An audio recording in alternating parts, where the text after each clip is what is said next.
Napapaluha na sanaan mag-agom na Chona asin Arnel Valles kan Barangay Buhatan Santo Domingo Albay mantang ubuan sa indang nagadan na atama na ayam na si Blacky. Matapos tuyo subuot na inudong kan daipa na bibistong kagibo kan nakaaging Miyerkules. Ginibo man kan mag-agom ang gabos na medyos ngani maisalbar pa ang buhay ni Blacky. Pinainom panindanin tubig si Blacky asin pigdara pa sa dagat sa paglaom na maumayan sa pagkaudong an sa indang ataman.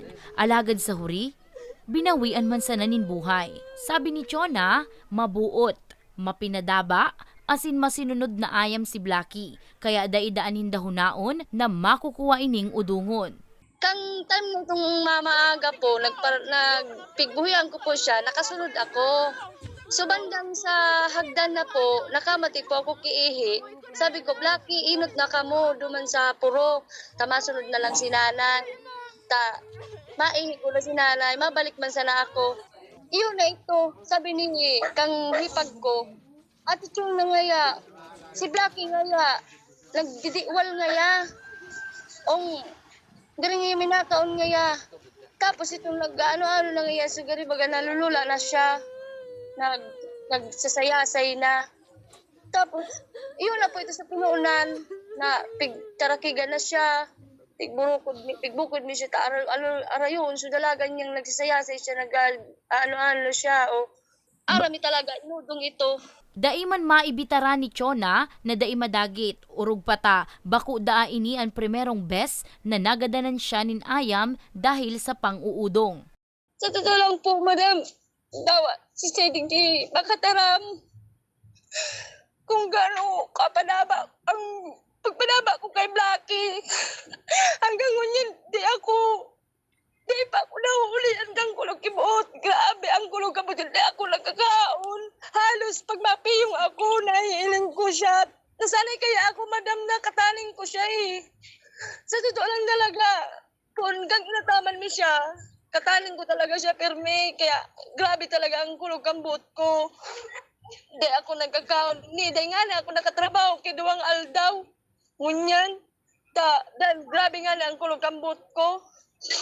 Dismayado man sa pangyayaring ini ang Animal Welfare Advocacy Group na Tabaco Animal Rescue and Adoption o TAARA. Sigun kay Ednalyn Dilara, ang head volunteer kan grupo, makamundoon na nakukuwang gadanon kan mga nagkapirang individual ang mga hayop na may diretsos man kutang mabuhay, siring na sana kan mga ayam. As an animal advocate, we strongly condemn po the wrongful doing po of ining paglalasa sa mga innocent dogs. Di imi ma-imagine, di imi masabutan ang reason kung nata ikigibon nindo ini sa mga innocenting tao na ini. Especially po, as we mentioned, Barangay Buhatan and Barangay Alingsog in Santo Domingo. For the past month, actually it's years na siya na nangyayari. It's only that this past month, naging rampant na siya. Pasado alas 8:30 nin aga kan parehong aldaw kan maipaabot sa opisina kan TAARA ang insidente.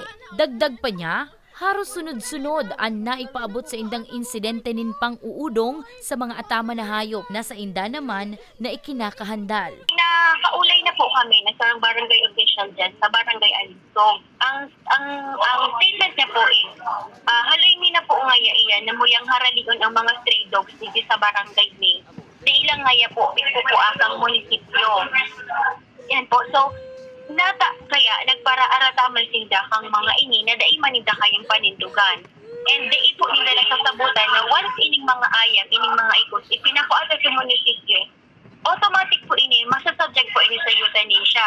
Yan po sana man ang padagos ni pong tigpupurahaw na sana maging responsible kita sa pag-ataman.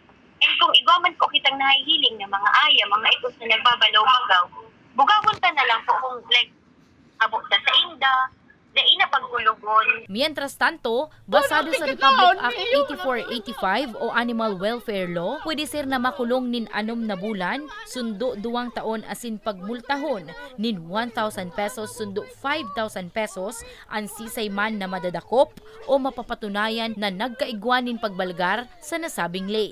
Para sa mga baretang tatak Bicol, Danica Garcia.